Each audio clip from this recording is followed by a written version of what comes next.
ఈరోజు నేను ఎలా ఉన్నా ఫ్రెండ్స్, నేను చాలా బాగున్నాను. ఈరోజు మీ అందరికీ ఆంధ్ర స్టైల్ గోంగూర పచ్చడి ఎలా తయారు చేసుకోవాలో ఈరోజు చూపిస్తాను. దానికి ముందు ఈ గోంగూర చక్కగా ఒలుచుకుంటున్నానండి. చూసారు కదండి, నేను గోంగూర ఒలుచుకున్నాను. ఇది శుభ్రంగా కడిగి పెట్టుకోవాలన్నమాట. ఇప్పుడు నేను కొంచెం ఆయిల్ పోసుకుంటున్నాను బాండీలో కదండి. ఆయిల్ కాగింది. నేను ఎండుమిరపకాయలు వేసుకుంటున్నాను. ఈ ఎండుమిరపకాయలు బాగా వేయించుకోవాలన్నమాట. ఇంట్లోనే కొంచెం ధనియాలు వేసుకుంటున్నాను.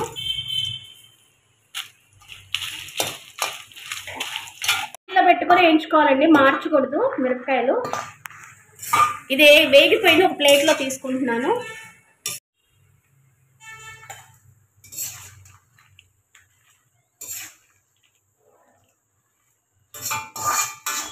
ఇప్పుడు గోంగూర కూడా వేసుకొని వేయించుకోవాలండి.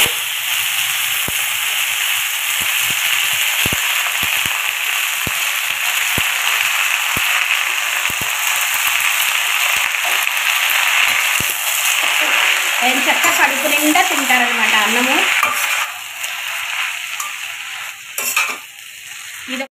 ఇది మగ్గుతుంది. గోంగూర బాగా చక్కగా మగ్గాలన్నమాట దగ్గరికి. గోంగూర కూడా ఇంకిపోయిందనమాట. ఇంకా స్టవ్ ఆఫ్ చేసేస్తున్నాను.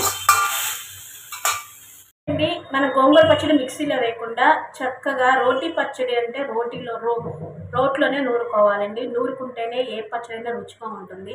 ఒక 10 నిమిషాలు మనం ఓపికతో చక్కగా రోట్లో కనుక నూరుకుంటే తినడానికి కమ్మగా కడుపు నిండా తినవచ్చు అనమాట. రోటీ పచ్చడి అంటే రోటీ పచ్చడి. ఇప్పుడు పచ్చడి నూరు చూపిస్తానండి. వేయించుకున్న వెండి మిరపకాయలు, ధనియాలు ఉన్నాయి కదా, రోట్లో వేసుకుంటున్నాను.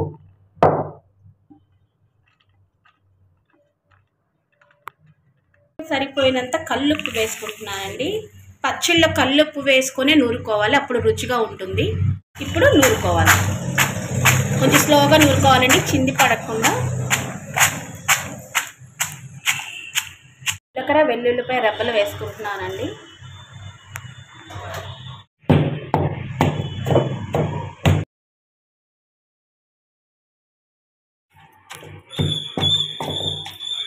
ఒక పెద్ద ఉల్లిపాయ 2 చెక్కలుగా కోసి ఇవి కచ్చా పచ్చగా దంచుకోవాలన్నమాట. ఉల్లిపాయ ఇవ్వండి, అవి తింటుంటే ముక్కలు నోటి తగులుతుంటే బాగుంటాయి.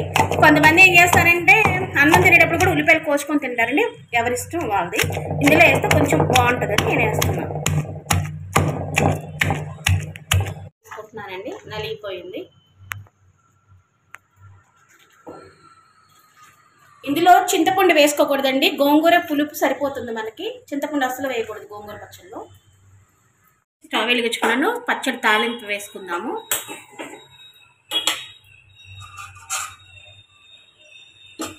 తాలింపుకు సరిపోయినంత ఆయిల్, అంటే 2-3 స్పూన్స్ ఆయిల్ అనమాట. ఆయిల్ ఎక్కువే వేసుకోవాలండి, బాగుంటుంది పచ్చడిలోకి. తాలింపు గింజలు ఏమేమి ఉంటాయో అన్నీ వేసానండి. మిరపకాయలు,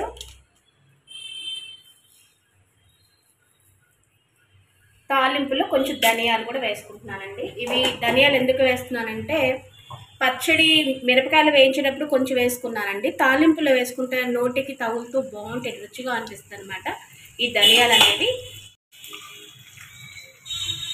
కరివేపాకు వేసుకుంటున్నాను.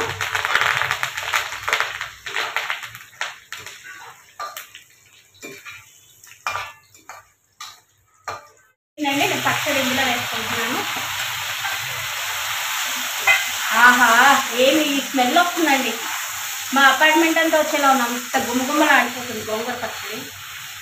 చూసారుగా నేను ఎలా ఆయిల్ పోసుకున్నానో అలా పోసుకుంటేనే కలుపుకున్నప్పుడు బాగుంటుంది పచ్చడి. ఓకే అండి, నేను తాలింపు వేసేసుకుని స్టవ్ ఆఫ్ చేసేస్తున్నాను. చూడండి ఫ్రెండ్స్, వేడి అన్నంలో గోంగూర పచ్చడి. నాకు నెయ్యి వేసుకుంటే కొంచెం సప్పగా అనిపిస్తుంది, అందుకని నెయ్యి వాడను నేను. చూడండి, ఆహా, ఇవాళ బోల్డ్ అన్న తినేస్తానండి కడుపు నిండా. నో చచ్చిపోయిందనమాట అసలు నాకు. మీకు ఇలా గోంగూర పచ్చడి నేను చేసిన ట్రై చేయండి, చాలా రుచిగా ఉంటుంది.